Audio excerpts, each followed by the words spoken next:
Olá, quem vos fala é professor Isaac Kleiman, do professor adjunto do Departamento de Ginecologia e Obstetrícia da Faculdade de Medicina da ABC, e vamos ter o prazer de falar com vocês sobre o assunto de hoje, moléstia trofoblástica gestacional. A moléstia trofoblástica gestacional, em relação ao conceito, é uma patologia que envolve o próprio trofoblasto, como o próprio nome diz, é um tumor que acomete o trofoblasto. A sinonímia pode ser deciduoma, sarcoma, placentoma, proliferações trofoblásticas, coriomas ou moléstia trofoblástica gestacional, que é o termo mais usado. Então, o termo mais usado no nosso e-mail seria moléstia trofoblástica gestacional, que equivale a 3 tipos de patologias.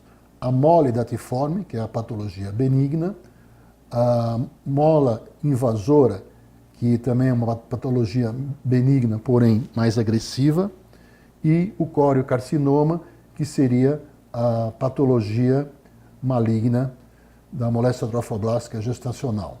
Então, aquilo que eu já tinha falado em relação à classificação.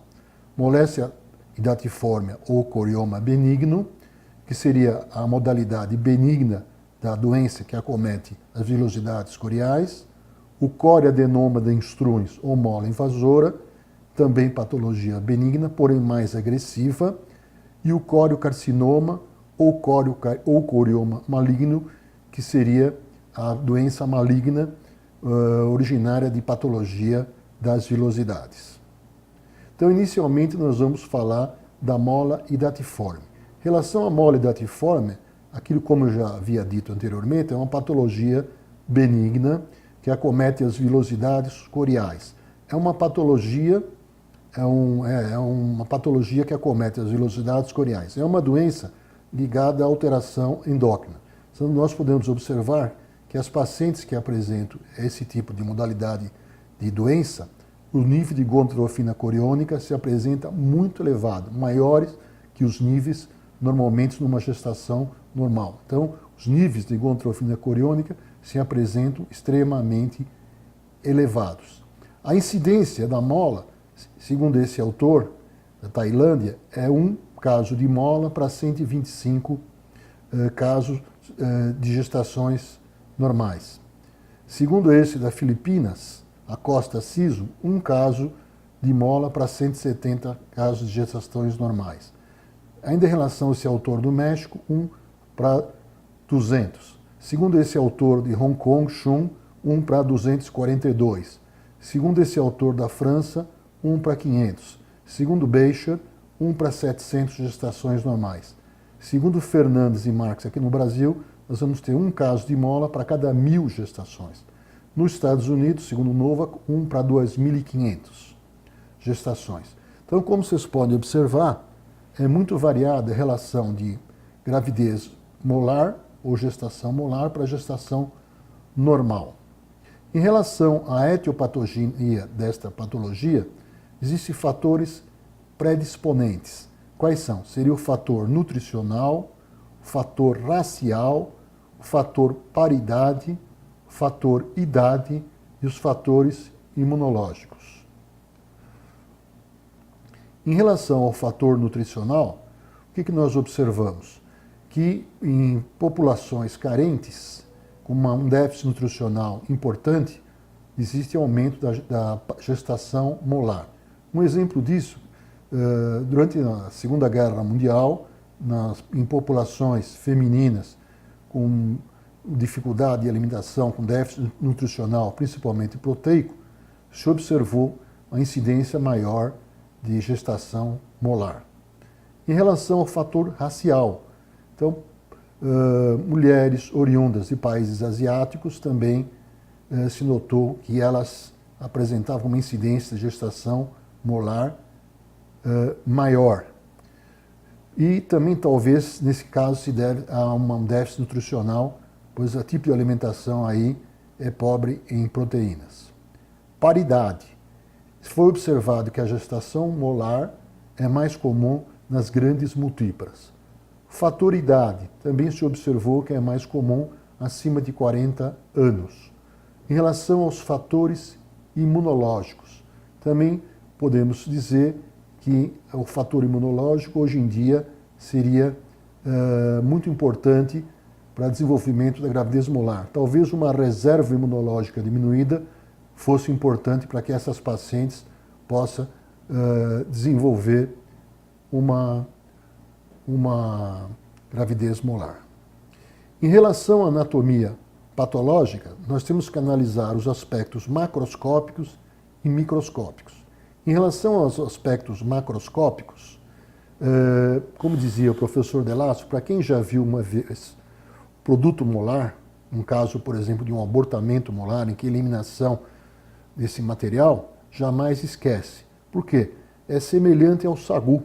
São pequenas vesículas de 0,1 a 1 centímetro, aglutinadas e tingidas da cor vermelha, de vermelho escuro, tinto. Então, quem vê essa massa de vesículas tingidas de vermelho sendo eliminadas em mulheres que referem gravidez, um sangramento, mais eliminação desse produto molar, vê que isso é incomum e guarda aquela figura como um abortamento molar. Em relação a aspectos microscópicos, é importante vocês saberem que o que está descrito aqui é o carimbo, na realidade, do aspecto histopatológico microscópico da gravidez molar. Ou seja, proliferação variável do epitélio de revestimento do vírio. Então, primeira coisa, proliferação variável do epitélio de revestimento do vírio. Segundo, degeneração hidrópica da vilosidade corial. E terceiro, vascularização ausente ou escassa. Então, nos casos de mole datiforme, nós temos a preservação da estrutura do vírio, da vilosidade corial. É uma coisa muito característica nessa patologia. Então, se eu pegar esse material e mandar para o anatomopatologista, ele vai me relatar essas alterações que são extremamente características do produto molar.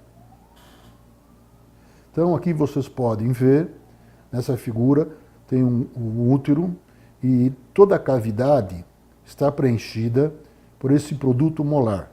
Então, são vesículas hialinas transparentes, aglutinadas, tingidas de vermelho e que ficam ligadas ao endométrio. Então, é uma patologia, é um tumor que ocupa toda a cavidade uterina e não invade a parede miometral. É um tumor que está aderido somente ao endométrio. E é um tumor benigno, histologicamente benigno, que apresenta como alteração hormonal níveis elevados de gonadotrofina coriônica. Em relação ao aspecto microscópico, aquilo que eu havia dito anteriormente, degeneração hidrópica do vilo, vascularização ausente escassa. Então, esse é o retrato microscópico histológico da mole datiforme. Lembrar que esse material desse tecido molar tem também uma capacidade histolítica, ou sim, de destruir tecido e histoclástica, destruir vaso.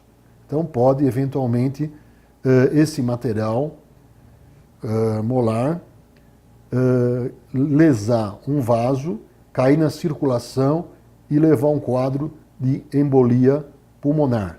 Então é uma intercorrência clínica pouco frequente, graças a Deus, 0,5% a 1% dos casos de gestação molar, mas que nós temos que ficar atentos com relação à embolia pulmonar, que pode ser, às vezes, discreta, caracterizada clinicamente por uma dispneia, ou uma embolia maciça, que pode levar a uma apneia e com consequente parada respiratória e morte. Aqui um outro aspecto da mola, esse material, aquelas vesículas interligadas, tingidas de sangue. Aqui um útero que foi feito, uma esterectomia, com essa incisão longitudinal, um útero com mole datiforme. Essas pequenas vesículas ocupando toda a cavidade uterina, né? Então é uma patologia benigna, que a gente não sabe, na realidade, por que essas pacientes referem isso, ou têm essa patologia. Existem vários autores que dizem que essas alterações das velocidades ocorreriam após a fixação do ovo na cavidade uterina. Outros dizem atualmente que isso já possa ocorrer quando o ovo caminha até a fixação na cavidade, até a decídua. Então, essa alteração molar pode ocorrer, então, antes da anidação ou talvez após, ou talvez nas duas eventualidades. Em relação ao mole datiforme, nós vamos estudar agora o quadro clínico. Então, o quadro clínico, nós vamos ver a sintomatologia dessa doença e os sinais clínicos.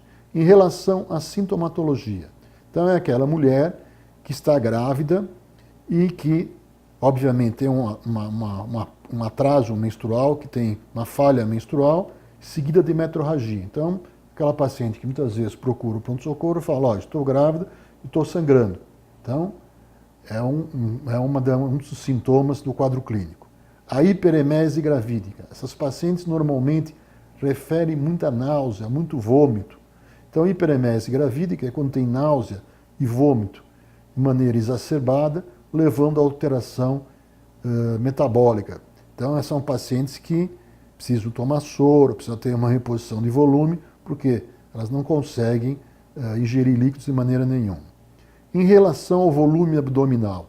Em relação ao volume abdominal, nós observamos que há um descompasso em relação ao atraso menstrual com o tamanho, a altura do volume abdominal. Então, por exemplo, ela refere uma gravidez de 2 meses, de repente a gente vai medir a altura uterina, está com 16 centímetros, está com o dobro. Então, existe um descompasso entre o atraso menstrual e o volume, normalmente para mais, esse volume abdominal. A ausência de movimentação fetal. Então, como eu já havia dito anteriormente, essas pacientes são múltiplas. Então, nesse caso, a paciente portadora da mola refere que a movimentação não se apresenta nesses casos. É uma coisa diferente, exatamente, gestação diferente. Parece que a paciente sente que alguma coisa não vai bem e que é diferente das outras gravidezes, principalmente por nós se tratarmos de pacientes grandes-múltiplas. E, finalmente, eliminação da vesícula. Quando há a eliminação da vesícula, fica fácil. Ela fala, olha, tive sangramento e saiu esse material, essas vesículas, esse material aqui que parece sagu. Aí está facilmente caracterizado um abortamento molar.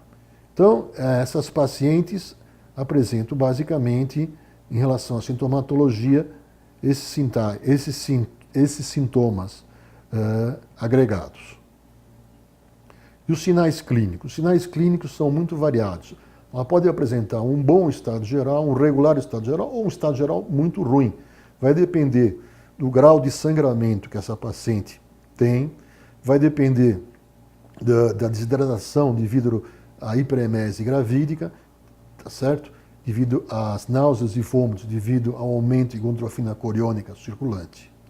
E toxemia gravídica. Toxemia gravídica aparece em 15, 20, 30% dos casos, segundo alguns autores, né? E vocês já sabem que toxemia gravídica é uma patologia obstétrica comum na segunda metade da gestação.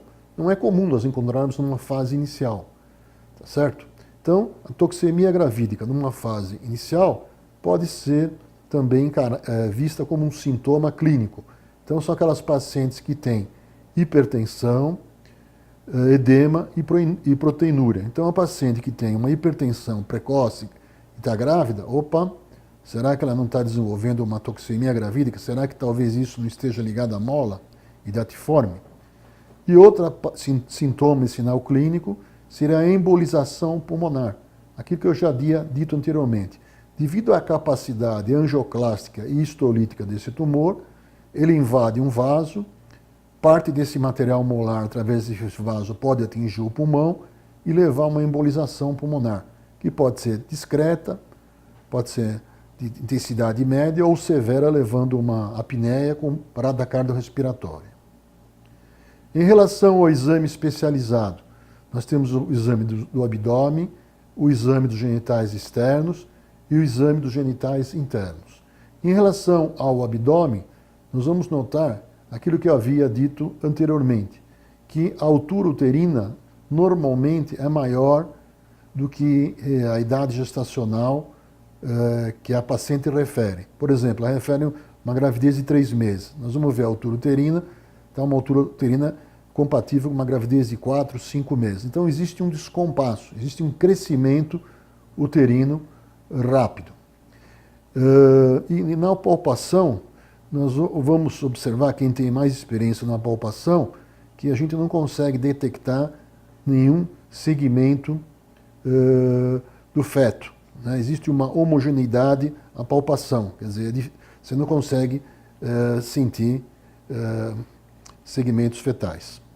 Genitais externos. Em relação aos genitais externos, geralmente na mola a gente não observa nenhuma alteração. Em relação aos genitais internos, quando nós realizamos o toque, o que nós vamos observar? O útero aumentado de volume, de consistência gravídica, o colo também de consistência amolecida, útero aumentado de consistência gravídica, e um útero de tamanho maior do que nós pudéssemos imaginar em relação à data da última menstruação. E muitas vezes nós observamos nos anexos aumento dos anexos. Isso se deve principalmente ao aparecimento dos chamados cistos tecaluteínicos. Vocês vão observar que em 60% dos casos, em relação ao aumento de gontrofina coriônica circulante, existe um estímulo muito grande nos ovários, no sentido de se formar os chamados cistos tecaluteínicos. Agora eu pergunto para vocês, os cistos tecaluteínicos são patronomônicos de mole datiforme? Não, não são patronomônicos. Cisto tecaluteínico pode ser observado em gestações normais. Então não é patronomônico de mola e datiforme. E se deve ao aumento exagerado, muito elevado, de gonotrofina circulante.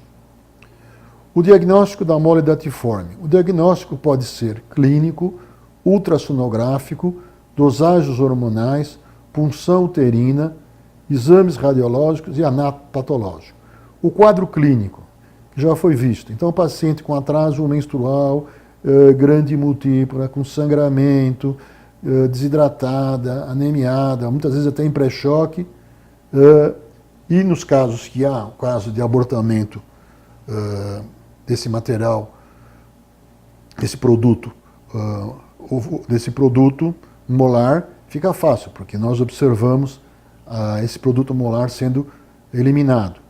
Então, o quadro clínico é muito importante no diagnóstico de mola. Altura uterina maior que atraso menstrual também. Então, é uma soma dos sinais e sintomas clínicos.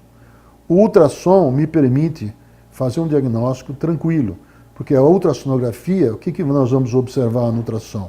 A ausência de feto.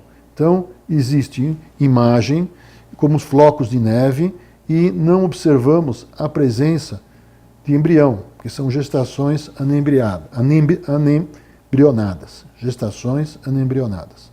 As dosagens hormonais me ajudam? Sim. Se eu for dosar a gontrofina coriônica através de exame de radioimunoensaio no sangue, eu vou ver que os níveis de gontrofinas coriônicas estão muito, muito elevados. Em termos de história, hoje esses exames não se faz, a punção uterina e nem exame radiológico. A punção uterina se injetava uma substância intraútero e se fazia um raio-x no sentido de observar se tinha feto ou não. Então esse é um exame que hoje em dia a punção uterina não se faz mais esse tipo de exame. Exame radiológico idem, né, para ver se tem osso e tal. Então são exames que hoje em dia não se faz. O anatomopatológico, sim. Então com o material que eu tenho do abortamento, eu posso mandar para exame e no exame o colega vai fazer estudo histopatológico, estudo macroscópico e microscópico. E no microscópio nós vamos ver aquilo que já foi dito, que eu disse que é muito importante. Proliferação variável do epitélio de revestimento, das vilosidades coriônicas, generação entrópica do estroma e vascularização ausente ou escassa. Então aqui vocês podem observar uma ultrassom de mola, a ausência de embrião, essas imagens em flocos de neve, mostrando uma gestação anembrionada muito característica de uma gestação molar. Esse aqui é só a história, né? Aqui cisto tecaluteínico, para vocês observarem, ele atinge 10, 12 centímetros de tamanho os ovários. Quer dizer, devido à hiperestimulação ovárica, ele fica de tamanho muito aumentado, mas não é um sinal patognomônico de mola. Pode ser sugestivo, mas não é patognomônico. Tanto é que em gestações normais nós temos a presença de cistos teca-luteínicos. Qual que seria o diagnóstico diferencial da mola? No diagnóstico diferencial, vale a pena lembrar esses itens. A gestação múltipla, tá certo? Por quê? Porque e também na gestação múltipla há um descompasso entre o crescimento uterino e a idade gestacional. Como é uma gestação múltipla, o útero aumenta de volume mais rapidamente do que uma gravidez única. O polidrame, em que há aumento de líquido intraminiótico. Então também existe um descompasso entre a altura uterina e a idade gestacional. A gestação normal e a ginecopatia associada. Então, por exemplo, aqui podia ser uma gestação normal e um mioma uterino ou um tumor de ovário, que poderia crescer na gravidez, aumentando também o volume abdominal, simulando talvez um quadro de mole datiforme. Na placenta prévia, um caso que uma gravidez que apresenta sangramento. Então podia se pensar nisso. Ameaça de abortamento, também um diagnóstico diferencial importante. Só que nesses casos, obviamente, nós temos o atraso menstrual, tem sangramento, só que é uma gravidez que apresenta embrião, não apresenta alterações da mole datiforme, não apresenta sinais do tumor. Gravidez e hipertensão arterial. Pode entrar no negócio diferencial. Mas nesses casos, geralmente a grávida refere que antes de ficar grávida já apresentava a hipertensão arterial, diferentemente do que acontece numa gravidez molar. A presença da toxemia gravídica precoce, com hipertensão, com edema e proteinúria, como também um sinal clínico da possibilidade de ser mola. O tratamento. O tratamento da mola vai depender de alguns fatores, nós vamos enumerá-los. O tratamento da mola, quando nós temos interesse da preservação do útero, quando é importante uma gravidez futura, obviamente o que se faz é a curetagem uterina. E para se fazer a curetagem uterina, retirar esse material que ocupa a cavidade endometrial, nós precisamos respeitar esses 3 itens: os cuidados prévios, a anestesia e a técnica. Os cuidados prévios quais seriam? Nós vamos fazer uma curetagem, que é uma curetagem de risco, útero aumentado, extremamente amolecido, e se eu não tiver cuidado com a técnica, eu posso perfurar esse útero e ter consequências mais graves para a paciente. Então é importante o que é? Antes de fazer a curetagem, repor volemicamente essa paciente, repor sangue, repor líquidos, quer dizer, ela tem que ir para a sala para fazer a curetagem num bom estado geral, rígida. Em relação aos cuidados, em relação à anestesia. A anestesia que vai ser realizada, normalmente hoje se faz anestesia de bloqueio, ou uma RAC ou uma peridural. A técnica. Sempre é interessante que o colega, o médico que for fazer essa curetagem, que tenha experiência. Porque, como eu já havia dito, é uma curetagem difícil e muitas vezes prolongada. Então, se o colega, ou o residente, ou interno for fazer isso, como ele tem uma experiência menor, a chance de ter perfuração, os riscos, acabam aumentando. Então, geralmente se pega uma pessoa do plantão que tenha mais experiência em obstetrícia para fazer essa curetagem, porque aí nós podemos minimizar os riscos. Usar material adequado, cureta de tamanho grande. Se não houver dilatação, fazer uma dilatação com velas de Hega, aquelas velas apropriadas para dilatar o colo do útero, para que eu possa usar curetas de tamanho grande. Quanto maior a cureta, menor a chance de perfuração. E todo esse material resultante da curetagem eu mando para exame patológico. Uma outra possibilidade de tratamento seria a histerotomia abdominal anterior, quer dizer, seria uma laparotomia, abertura da parede uterina e fazer uma curetagem a céu aberto. Isso foi feito em alguma época nos Estados Unidos, em alguns dos estados, hoje em dia não se faz mais. Eles faziam isso porque eles tinham medo da perfuração uterina. Então, hoje em dia, essa técnica não se faz. A indução, fazer com aquelas pacientes que têm um mola, esse útero tenha contração uterina e que haja a eliminação desse produto molar. A ideia é interessante, mas na prática isso não funcionou. Por quê? Porque a resposta ao citócico em útero com gravidez molar não se mostrou eficaz. E quando isso era feito e se conseguia que essas pacientes evoluíssem para um abortamento molar, isso poderia ocorrer de maneira abrupta, ter um sangramento importante e a paciente, consequentemente, evolui para um choque. Então, isso também não se faz. A histerectomia abdominal total é reservada para aquelas pacientes que têm já a prole constituída, não têm interesse em ter filhos. Então, no mesmo caso, cuidados prévios, paciente em bom estado geral, rígida, em condições operatórias, faz a retirada do útero e se elimina o problema. Em relação à quimioterapia profilática, aqui no Brasil, no nosso meio, mesmo nos Estados Unidos, não se usa o uso de quimioterapia em mole datiforme. Então, basicamente, ou nós realizamos a histerectomia abdominal ou a curetagem uterina quando existe interesse em se preservar a matriz uterina. Quando eu tenho interesse em preservar a matriz uterina, eu vou fazer a curetagem. Quando já paciente tem mais de 40 anos ou tem uma prole já constituída, nós podemos fazer a histerectomia abdominal total. Em relação à mola e datiforme, é importante nós fazermos a vigilância pós-molar, quer dizer, após a resolução, nós podemos mandar essa paciente para casa e vamos ficar tranquilo? Não. Por quê?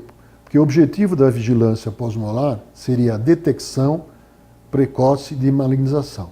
Então, essa vigilância pós-molar deve ser feita pelo menos um ano após a resolução do caso. Então, durante um ano, nós vamos fazer um seguimento dessa paciente no sentido de prevenção da malignização, ou seja, para ver se possa aparecer a entidade maligna da moléstia trofoblástica gestacional, ou seja, o coriocarcinoma.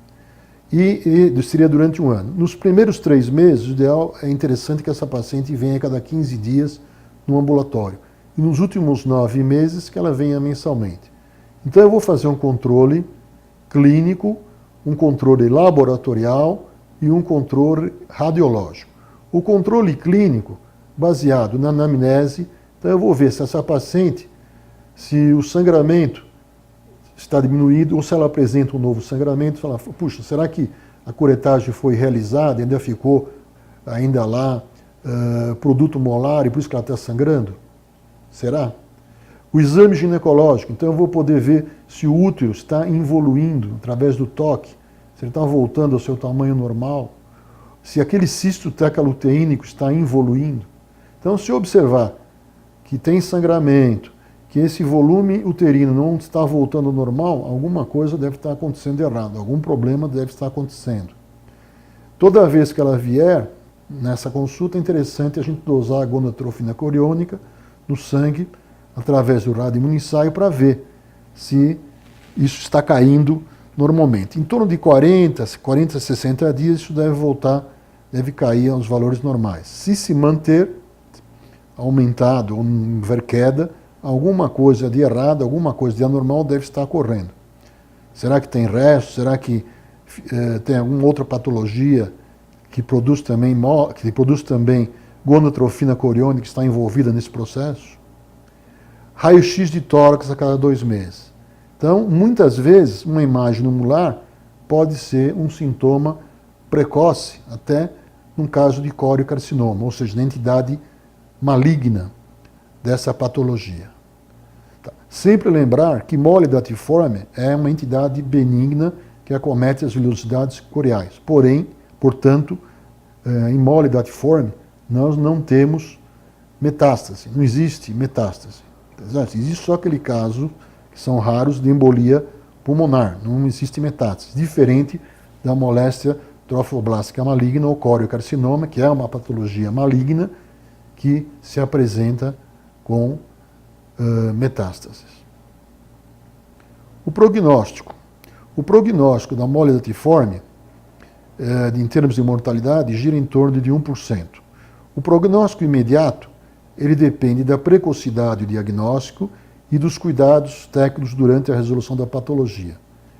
Perfeito. Quanto mais tempo eu demorar para fazer um tratamento, mais chance de ter complicações, embolia, sangramento e tudo mais. Então, precocidade de diagnóstico é fundamental. E cuidados técnicos, aquilo que eu falei antes, paciente rígida, quando for fazer ou curetagem ou for fazer cirurgia, para a resolução da patologia. O prognóstico tardio, a malignização em pacientes que foram portadoras de mola, gira em torno de 2 a 8%, de maneira geral. E a gravidez molar acima de 40 anos, 25% evolui para a modalidade maligna. Isso é muito importante vocês guardarem, que de maneira geral, o prognóstico tardio, a malignização ocorre de 2 a 8%. E a gravidez molar acima de 40 anos, 25% evolui para a modalidade maligna. Então, por isso que é importante se fazer a prevenção molar. Não se pode fazer o tratamento cirúrgico ou curetagem ou cirurgia e mandar a paciente embora, que ela pode vir e de repente já está um coriocarcinoma avançado. A segunda patologia da moléstia trofoblástica gestacional que eu queria mostrar para os senhores seria a mola invasora. Qual que seria o conceito de mola invasora? É uma patologia que acomete também as vilosidades coriais, benigna. Nesse caso, nós temos, como a mola hidatiforme, a preservação da vilosidade corial. Nós temos também uma ação hormonal, aumento de gonadotropina coriônica circulante, porém, diferente da mola hidatiforme, a mola invasora, como o próprio nome diz, ela tem uma agressividade de invasão diferente da mola hidatiforme. Então vocês viram que na mola hidatiforme, aquele produto molar, aquelas vesículas tal, elas ficam restritas ao endométrio, na cavidade uterina. Já na mola invasora, como ela tem um poder angioclástico de destruir vaso e destruir tecido histolítico, ela invade o miométrio, ou seja, invade a parede uterina. Então aquele material molar se apresenta dentro da parede miometrial, coisa que não acontece na mole datiforme, que a mole datiforme, esse tumor, esse produto molar fica restrito à cavidade endometrial, cavidade uterina. Quer dizer, não avança dentro do útero. Aqui não, aqui ela invade a parede miometrial. Então a sinonímia dessa patologia pode ser córioadenoma destruens, mola penetrante, mola destrutora, mola hidatiforme maligna. São os nomes que podem ser usados. Mais comuns, nós falamos em mola invasora. A anatomia patológica. Então, aquilo que eu falei, é uma patologia benigna, rara, graças a Deus, e que macroscopicamente, em relação à mola hidatiforme, o que acontece? Tecido molar no interior de um miométrio. Disso diferencia ela da mole hidatiforme. Então, a mole hidatiforme, o tecido molar não invade o miométrio, fica restrito à cavidade uterina, devido ao excessivo crescimento trofoblástico. Então, tem um poder de penetração muito grande. E o estudo microscópico vai revelar o quê? Penetração extensa de elementos trofoblásticos no miométrio, com a integridade do vilo. Muito bom. Então, esse material infiltra na parede miometral e existe preservação e integridade do vilo, como existe na mole hidatiforme. Quer dizer, na realidade, isso a gente pode encarar talvez como uma variante da mole hidatiforme. Quer dizer, que tem mesmos sinais e sintomas clínicos, porém de uma agressividade maior, de uma capacidade invasora maior, devido a essa capacidade de destruir vaso, de destruir tecido. Então, ela não fica restrita, esse produto molar, somente à cavidade uterina. Ele está invadindo a parede miometrial.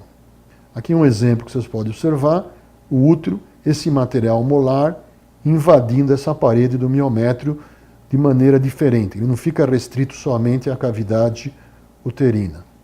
O quadro clínico. O quadro clínico é bastante semelhante ao quadro da mola. Então, é para o paciente que tem história de gravidez, parada de menstruação, sangramento, pode ter náuseas e vômitos, mau estado geral, o estado pode estar bom, eventualmente. Então, o estado clínico é bastante variável e muito similar ao que nós observamos da mola. Laboratorialmente, o que nós vamos observar? Nós vamos observar que os níveis de gontrofina coriônica também se apresentam muito elevados. No ultrassom, o que nós vamos observar? Que existe material molar na cavidade uterina, mas o ultrassonografista ele não consegue determinar se esse material está invadindo o miométrio ou não. Então fica difícil, né, pelo ultrassom se fazer um diagnóstico diferencial com a mola. Então, a arteriografia pélvica é um exame de imagem. Você pode observar que existe uma hipervascularização uterina, mas não é patognomônica de mola invasora. Anatomia patológica. Isso sim me dá o diagnóstico de mola invasora.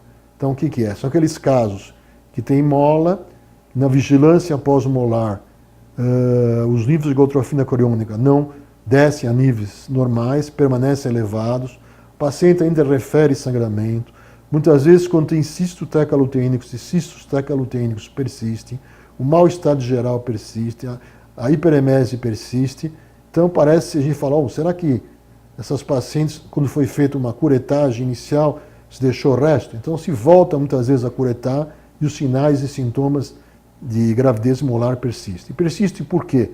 Porque esse material molar, ele não está mais na cavidade uterina.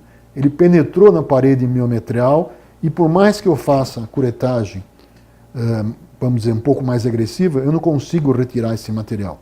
Então eu só faço esse diagnóstico, na realidade, quando eu retiro, acabo indicando uma retirada do útero, uma esterectomia, e quando eu mando para exame patológico, o patologista vai me dizer que existe a presença de material molar dentro da parede miometral. E isso difere da mola hidatiforme. O diagnóstico diferencial, que nós temos que saber. Os restos molares. Então, o quadro não regride, que provavelmente ficou resto molar, e toda aquela sintomatologia, aqueles sinais e sintomas clínicos permanece. O coriocarcinoma. Esse sim, esse entra no diagnóstico diferencial. Pode ser um coriocarcinoma? Pode. Uma gravidez ectópica, paciente que tem um atraso menstrual, e a gravidez normectópica, geralmente tubária, rompe, dá sangramento para a cavidade uterina, mau estado geral, hipotensão. Entra no diagnóstico diferencial porque na mola invasora, quando existe invasão desse miométrio, ele pode atingir a serosa, pode levar sangramento também intracavitário, levando um quadro de hemoperitônio. Então, é nada mais justo de a gravidez ectópica entrar no diagnóstico diferencial. Então, o tratamento acaba sendo tratamento e acaba-se, através do tratamento, como se retira útero, se acaba também fazendo o diagnóstico de um caso de mola invasora. E, infelizmente, ela é pouco comum na literatura.